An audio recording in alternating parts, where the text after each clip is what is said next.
Hi అండి. Welcome to my channel. నేను మీ ప్రియ. ఈ వీడియోలో నాగుల చవితికి చేసుకునే ప్రసాదాలు చూద్దామండి. చాలా తక్కువ టైంలో ఈజీగా చేసుకోవచ్చండి. మొదటిసారి చేసేవాళ్ళు కూడా అందరూ కూడా సులువుగా చేసుకునే విధంగా క్లియర్గా చెప్పానండి. చాలా తక్కువ టైంలో అవుతుంది. ఎక్కువ శ్రమ పడే పని లేకుండా ఉంటుందండి. ఇంకా కొంతమంది మాకు పుట్ట అందుబాటులో లేదండి, మేము పుట్ట దగ్గరికి వెళ్ళలేము, మాకు ఈ ప్రసాదాలతోటి పనేముంది అనుకోవచ్చు. లేదా ఇంకొంతమంది పుట్ట అందుబాటులో ఉన్నా కూడా మాకు వెళ్ళడానికి కుదరదండి, ఏదైనా వర్షాల రీత్యా కానీ ఏదైనా కూడా మాకు కుదరదండి అనుకునే వాళ్ళకి ఇంట్లోనే పూజ ఎలా చేయాలి అనేది నేను మన ఛానల్లో ఒక వీడియో అనేది అప్లోడ్ చేస్తానండి. మనం పుట్ట దగ్గరికి వెళ్ళకపోయినా కూడా ఇంట్లోనే ఈ ప్రసాదాలన్నీ కూడా చేసుకొని నాగేంద్ర స్వామికి ఎలా నైవేద్యంగా సమర్పించాలనేది నేను క్లియర్గా ఆ వీడియోలో పూజ అంతా కూడా ఆ వీడియోలో చెప్తానండి. ఓన్లీ ప్రసాదాల వరకు ఈ వీడియోలో చూపిస్తున్నాను అనమాట. చాలా తక్కువ టైంలో అన్ని ఇంట్లో ఉన్న వాటితోటే ఈజీగా అయిపోతుందండి. అలాగే మన ఛానల్ ఫస్ట్ టైం చూసేవాళ్ళు ఛానల్ని సబ్స్క్రైబ్ చేసుకోవడం మర్చిపోవద్దు. వీడియోకి ఒక్క లైక్ ఇవ్వడం కూడా మర్చిపోవద్దండి. ఇంకా వీడియోలోకి వెళ్ళిపోదామండి. ముందుగా వీటి కోసమని మనం ఉదయాన్నే స్నానం చేసిన తర్వాత మనం నాగుల చవితి రోజున ఈ పప్పులు కొంచెం నానబెట్టుకుంటే ఏంటంటే ఈజీగా అవుతుందన్నమాట. నేను ఇక్కడ పెసరపప్పు తీసుకున్నానండి. ఈ క్వాంటిటీ అనేది వడపప్పు కోసం తీసుకున్నాను.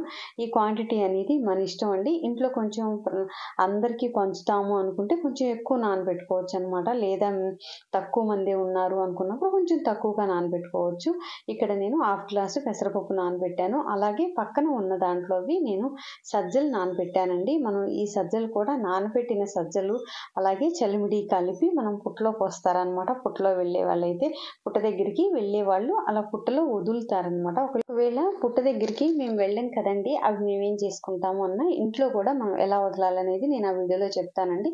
ఇంకా ఈ రెండు కూడా సజ్జలు అలాగే పెసరపప్పు రెండు కూడా శుభ్రంగా వాష్ చేసి నానబెట్టుకున్న తర్వాత నేను ఇక్కడ రైస్ కూడా తీసుకుంటున్నానండి. చలిమిడి కోసం మీరు పచ్చి బియ్యం పిండి ఇలా ఈ విధంగా నానబెట్టి కూడా మీరు చేసుకోవచ్చు. లేదా మిషన్కి పట్టించింది పొడి బియ్యం పిండి అయినా వాడొచ్చండి. కానీ ఇలా చేస్తే బాగుంటుంది అనమాట. ఈ విధంగా మనం ఒక గ్లాసు బియ్యం నానబెట్టాను అనమాట. ఒక హాఫ్ గ్లాసు పెసరపప్పు అలాగే సజ్జలు నానబెట్టాను. ఈ రెండు కూడా నానబెట్టిన తర్వాత ఒక గంట నానిన తర్వాత ఈ బియ్యం తీసుకొని మనం స్ట్రైన్ చేసుకోవాలండి. వాటర్ అంతా పోయే వరకు స్ట్రైన్ చేసుకున్నాక ఒక క్లాత్ తీసుకొని ఆ క్లాత్ మీద ఈ బియ్యము ఒక 5 మినిట్స్ ఈ విధంగా పరిస్థితి ఏంటంటే ఆరిపోతాయి అనమాట. కొంచెం ఆరిన తర్వాత వీటిని మనం మిక్సీ వేసుకుందాము.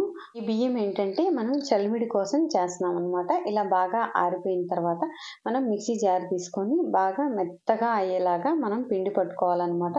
మీరు మిల్లుకి పట్టించిన పిండి కూడా వాడుకోవచ్చు, కానీ ఇలా అయితే చలిమిడి బాగుంటుంది అనమాట. ఇదిగోండి ఈ విధంగా మెత్తగా చేసుకొని ఇలా దీనిలో ఇప్పుడు కొంచెం సరిపడినంత బెల్లం వేసుకొని కొంచెం ఆవు నెయ్యి అయినా వేసుకోవచ్చండి, లేదా మామూలు నెయ్యి అయినా వేసుకోవచ్చండి. ఇలా వేసుకొని మనం బాగా కలుపుకుంటూ ఉండాలి. తడి బియ్యం కదండి, ఆ బెల్లంతో కలుస్తుంది.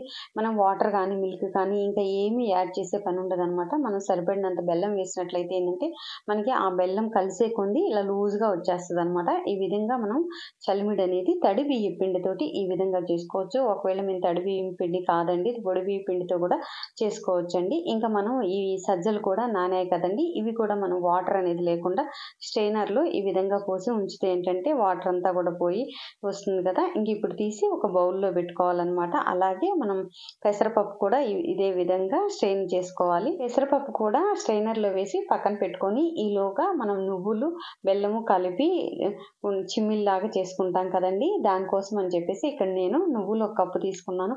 మనం ఇందాక బియ్య పిండి వేసుకున్న అదే మిక్సీ జార్లో మనం మొత్తం కూడా వాడేసాం కదండి, ఇంకా వాష్ చేయకపోయినా అదే మిక్సీ జార్లో వేసుకోవచ్చు అనమాట. ఈ నువ్వులు వేసి మనం మిక్సీ ఈ విధంగా పట్టుకోవాలి. కొంచెం బరగ్గానే ఉంటుందండి, మరి మెత్తగా అవ్వదు కదా నువ్వులు అనేది. తెల్ల నువ్వులే తీసుకున్నానండి ఇక్కడ నేను. ఇలా మనం వేసుకొని ఒక ప్లేట్లో వేసుకోవాలి. వేసుకొని సరిపడినంత ఈ బెల్లం తురుము వేసుకోవాలి. నేను కప్పుకి హాఫ్ కప్పు బెల్లం తురుము వేసానండి, సరిపోతుంది. ఇంకా స్వీట్ ఎక్కువ కావాలి అనుకుంటే కప్పు నువ్వులకి 3/4 కప్పు కూడా వేసుకోవచ్చు అనమాట. లేదా హాఫ్ కప్పే బాగుంటుందండి, తినదగిన విధంగా ఉంటుందన్నమాట. కొంచెం స్వీట్ ఎక్కువ అవుతుంది 3/4 కప్పు వేస్తే. ఇంకా ఇదంతా కూడా బాగా కలిపితే ఏంటంటే మనం లడ్డు లాగా చుట్టుకోవచ్చు అనమాట. ఆ విధంగా ఉంటుంది కన్సిస్టెన్సీ అనేది. చూడండి నేను వీడియోలో చూపిస్తున్నట్లుగా ఇలా రౌండ్‌గా చేసుకోవచ్చు అనమాట. ఇది వేయించిన నువ్వులు కాదండి. పచ్చి నువ్వులు తోటి డైరెక్ట్‌గా చేస్తారనమాట. మనం ఇక్కడ ఏవి కూడా వేయించినవి కానీ, వండినవి కానీ, కట్ చేసినవి కానీ ఏమి వాడరండి. ఈ నాగుల చవితికి చేసే ప్రసాదాల్లో ఎక్కడా కూడా మనం స్టవ్ పైన వేయించడం కానీ, వండటం కానీ అలాంటివి ఏమీ ఉండవు. అన్నీ కూడా పచ్చివే ఉంటాయన్నమాట. మీరు చూస్తున్నారు కదా! మనకి అన్నీ రెడీ అయిపోయినాయన్నమాట. వడపప్పులో ఏంటంటే కొంచెం మనం బెల్లం ముక్కలు పెట్టుకోవాలన్నమాట. ఎప్పుడు వడపప్పు అయినా కూడా అలా బెల్లం ముక్కలు పెట్టుకోవాలి. ఇదిగోండి నువ్వులతోటి నువ్వులతోటి చేసిన చిమ్మిలి ఉండలు, అలాగే నానబెట్టిన సజ్జలు, అలాగే నానబెట్టిన పెసరపప్పు, ఇంకా చలిమిడి, ఇంకా పాలండి. ఇవి ఆవు పాలు.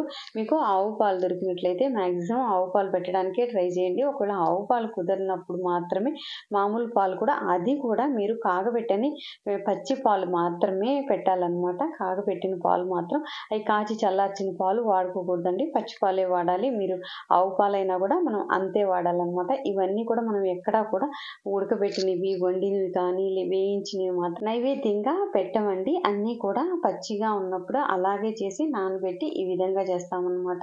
ఈ విధంగా నాగుల చవితి ప్రసాదాలు చాలా తక్కువ టైంలో చేసుకోవచ్చండి. అది కూడా ఇంట్లోనే మనం పూజ చేసుకోవాలి. మేము పుట్ట దగ్గరికి వెళ్ళలేము అనుకునే వాళ్ళ కోసం నేను ఇంకొక వీడియో అనేది అప్లోడ్ చేస్తానండి. ఆ వీడియో చూసి ఇంట్లోనే పూజ ఎలా చేసుకోవాలో చూడండి. అలాగే ఈ ప్రసాదాలన్నీ కూడా నైవేద్యంగా సమర్పించండి. ఈ వీడియో నచ్చితే ఒక్క లైక్ ఇవ్వండి. అలాగే మన ఛానల్ ఫస్ట్ టైం చూసేవాళ్ళు ఛానల్ని సబ్స్క్రైబ్ చేసుకోవడం మర్చిపోవద్దండి. నా వీడియోస్ అన్నీ కూడా చాలా సులువుగా అందరూ పూజలు చేసుకునే విధంగానే ఉంటాయి. ఒక మంచి వీడియోతో మళ్ళీ కలుద్దాము. Thanks for watching.